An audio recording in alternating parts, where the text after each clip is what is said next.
Good evening. A woman who was sexually abused as a child by a Sussex lay vicar says that she was completely failed by the former Archbishop of Canterbury, Lord Carey, after seeking his help. Alicia Racine wrote to him in 1992 after discovering that her abuser had returned to the church where she had been repeatedly assaulted. Well, yesterday, Lord Carey resigned as an honorary bishop after an official report criticised church collusion in the case of Peter Ball, the former Bishop of Lewes, who was jailed for sex offences. Lord Carey has apologised, but tonight a former choir boy, abused by another Sussex priest, says he doesn't accept the apology. Our special correspondent Colin Campbell has our exclusive report. Their children, sexually abused in Sussex churches. Failed, they say, by the man who was in charge at the time, former Archbishop of Canterbury, Lord Carey. Lord Carey was made aware of other victims and didn't really do anything to put their interests first. I thought his response was disappointing and actually deeply hurtful.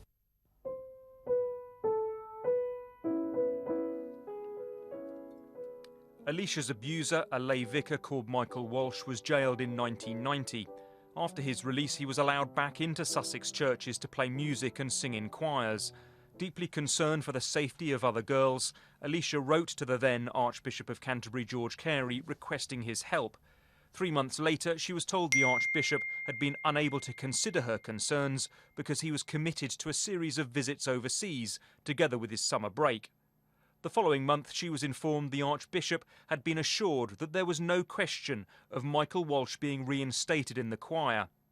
Alicia knew this wasn't true, and finally, 9 months after first raising her concerns, received this letter from the Archbishop's Chief of Staff, confirming her abuser was in the choir, that great care had been taken in allowing his return, adding that the Archbishop has no jurisdiction. I do feel it was a complete failure, and that when it came to the last letter, he basically repeated that it was out of his jurisdiction and that the risk was minimal in his words, and that was the end of it. The letters reveal Lord Carey regretted the decision which allowed Alicia's abuser back into churches and offered her his sympathies.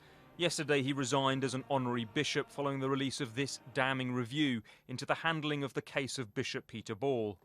The Gibb report exposed how the church, under the leadership of Lord Carey, colluded with Peter Ball, who was convicted of sexually abusing teenage boys and young men in 2015.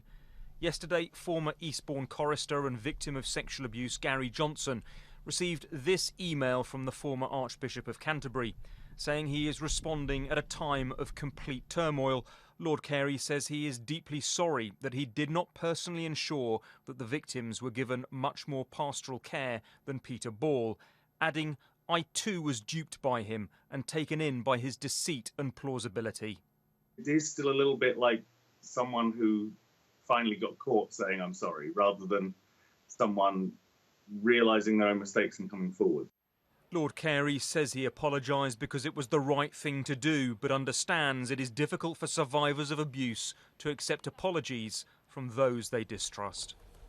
Well, Colin Campbell with our exclusive report there. He's here with me in the studio now. And Colin, Lord Carey has resigned that post, but there is actually a further national inquiry which is going to look into the failings around the Peter Ball case. That's right. The independent inquiry into child sex abuse will examine the case of Bishop Peter Ball in March next year. Unlike the church review, the national inquiry will have court powers, so it will be able to compel witnesses to give evidence. Now, Bishop Peter Ball repeatedly declined to have anything to do with this latest church review.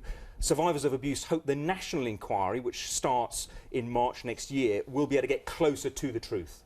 And there are also further questions about the statements that Lord Carey has given to us in the past. That's right. As you know, I've been trying to investigate child sex abuse in the church in Sussex for the last 7 or 8 years. I rely on information that is given to me by the church, by former church leaders, to inform my journalism and help me understand exactly what's gone on. Now, last year I sought responses from Lord Carey. I was trying to find out how Bishop Peter Ball was able to continue working in churches, why he was allowed. Now, in a statement, Lord Carey told me he entered Bishop Peter Ball's name on the Lambeth List. Now, that means that he effectively barred Bishop Peter Ball from ministry.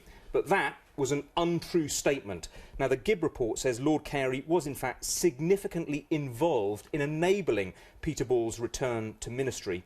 Lord Carey's office today say that he made the statement before Lord Carey had seen documents, is in his 80s and was relying on his memory. OK, Colin, thank you.